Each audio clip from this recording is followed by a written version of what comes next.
आनंद सिंह और आप देख रहे हैं इंडिया न्यूज। और अभी हमारे साथ बात करने के लिए मौजूद हैं शिवसेना उद्धव ठाकरे गुट की राज्यसभा सांसद प्रियंका चतुर्वेदी। तो हम उनसे बात करेंगे और जानेंगे कि 2024 के महाराष्ट्र विधानसभा चुनाव में क्या प्रमुख मुद्दे हैं और किस तरह से महाविकास आघाड़ी इस चुनाव में आगे जा रही है। तो प्रियंका जी, स्वागत है आपका इंडिया न्यूज पे। Thank you. 2024 का विधानसभा चुनाव वो सिर्फ महाराष्ट्र के लिए ही नहीं बल्कि महाराष्ट्र में जो भी पॉलिटिकल पार्टीज हैं उनके लिए भी बहुत ही महत्वपूर्ण है, क्योंकि जिस तरह से शिवसेना में 2 फाड़ हुए थे उसी तरह से एनसीपी में भी 2 फाड़ दिखा था। और 24 के लोकसभा चुनाव के बाद पहली बार है जब विधानसभा का चुनाव हो रहा है। तो ऐसे में किस तरह से आप इस दंगल को देखते हैं? सबसे पहले तो ये बिल्कुल महत्वपूर्ण चुनाव है महाराष्ट्र की दशा और दिशा के लिए, तो इसलिए ज़्यादा लोगों का ध्यान भी इस पे है। दूसरा इम्पॉर्टेंट ये है कि महाराष्ट्र जो दशा दिशा में चलता है उससे भारतीय राजनीति में भी प्रभाव पड़ता है।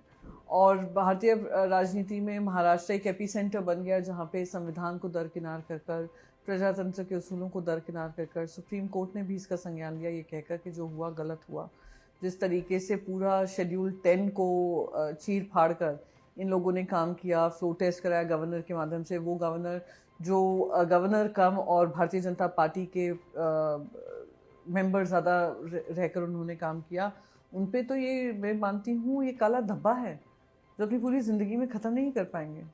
कि एक जिम्मेदारी जो संवैधानिक जिम्मेदारी थी उसको, और आप उस राज्य में कर रहे हैं जिस राज्य में बाबा साहेब अम्बेडकर जी ने उसके रचनाकार हैं संविधान के।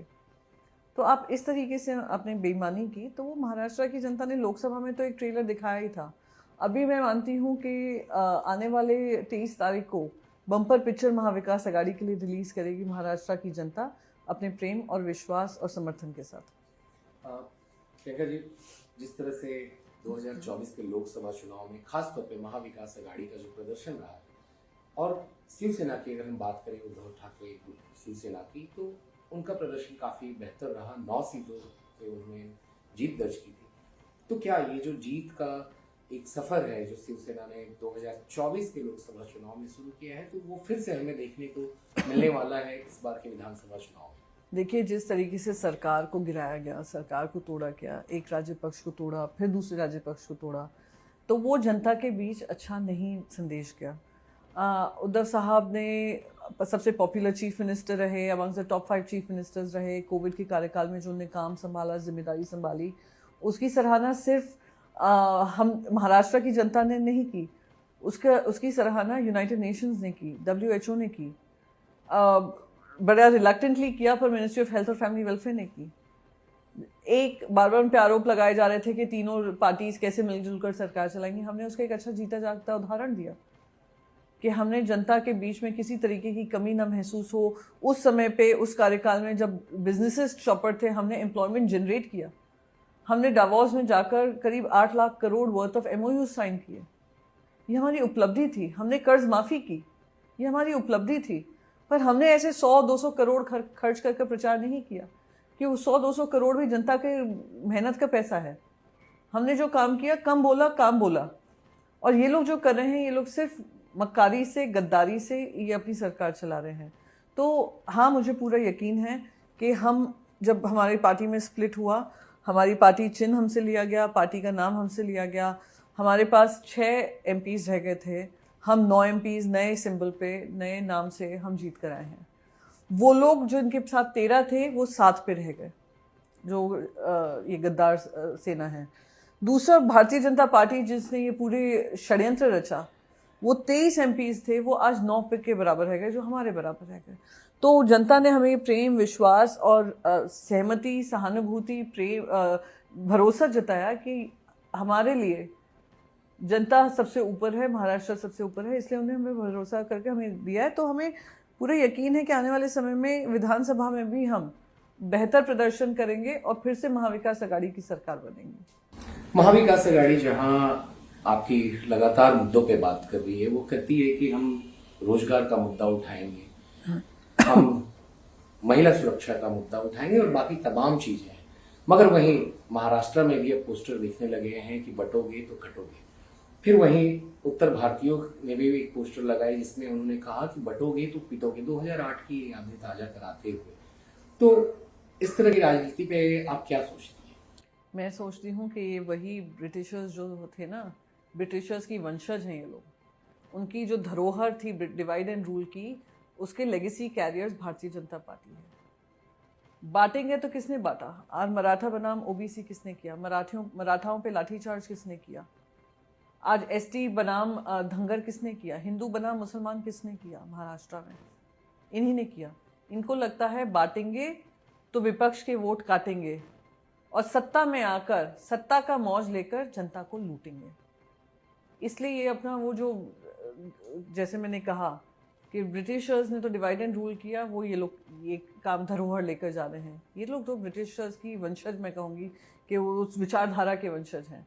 और हमारा बिल्कुल स्पष्ट है कहना कि क्योंकि हम बटे नहीं, इसलिए हम जीतेंगे और हमें एकजुट होकर ये लड़ाई लड़नी है। क्योंकि इन लोगों ने सिर्फ बांटने का काम, लूटने का काम, काटने का काम इन लोगों ने कहा है। इतनी नेगेटिव जो कोशिश कर रहे हैं वो दिखाता है एक नेगेटिव माइंडसेट से ही आते हैं। और जो 2008 की आप बात करें, मैं आज आपके सामने शिवसेना उद्धव बाला साहेब ठाकरे की राज्यसभा सांसद, एक उत्तर भारतीय जिनके पेरेंट्स उत्तर भारत से हैं, वो खुद मुंबई की पैदाइश है, आपके सामने बात कर रही है। और वो 2008 की याद दिलाने की कोशिश करें। 2008 में अगर आप जाएंगे ना, थोड़ा स्क्रैच से सरफेस करेंगे, आपको पता चलेगा कौन कौन उसके जिम्मेदार हैं। वही मन से जो आज भारतीय जनता पार्टी के साथ खड़ी है, वही राज ठाकरे जी जिन्होंने कल तक भी उन्होंने कहा उत्तर भारतीयों के बारे में, जिनको ये पूरा समर्थन, बिना शर्त समर्थन लोकसभा में दिया था। यही एकनाथ शिंदे और एकनाथ शिंदे के वो नरेश मास्के और इनके जो 2-3 लोग जो अभी खासदार बनकर गए हैं, जिन्होंने थाने स्टेशन पे जाकर उत्तर भारतीयों को मारा होगा। हम उत्तर भारतीयों की गलती बस ये है कि हम समझ नहीं पाते हैं कौन हमारे हित में है, कौन हमारे हित में काम नहीं कर रहा है। आज मैं आपको यहाँ पे बैठकर कह रही हूँ, उनकी सांसद बनकर कह रही हूँ कि आज उन्होंने मुझे इतना सम्मान दिया कि आज उन्होंने मुझे राज्यसभा भेजा। क्या इनमें से कोई ये कर सकता है? तो ये लोग सब ऐसे ही हैं, सब जानते हैं कि फालतू के इनके शब्द हैं, फालतू का इनका एजेंडा है। ब्रिटिशर्स की जो धरोहर है डिवाइड एंड रूल की, वो ये लोग कैरी फॉरवर्ड कर रहे हैं। वो जनता भली भांति समझती है। मेरा अगला सवाल है कि जिस तरह से मुख्यमंत्री एकनाथ शिंदे वो अब लगातार जनसभाओं में जा रहे हैं और वहां उन्होंने फिर से कुछ नए अनाउंसमेंट्स भी किए हैं कि अगर फिर से महायुति की सरकार महाराष्ट्र में आती है तो जिस तरह से लाडली बहन योजना का जो अमाउंट है वो उसको बढ़ा देंगे, और प्लस जो गरीबों के लिए भी उनका एक प्लान है कि उनको आवास दिया जाए। और वो लगातार कह रहे हैं कि मेरे ऊपर चाहे कितने भी केस हो जाए मगर मैं डरूंगा नहीं, मैं ये सारी चीजें गरीबों के लिए करके दूंगा। जो ईडी के डर से भागकर उन्होंने अपनी पार्टी के साथ गद्दारी की हो, वो कहें कि कितने भी आरोप लगाए।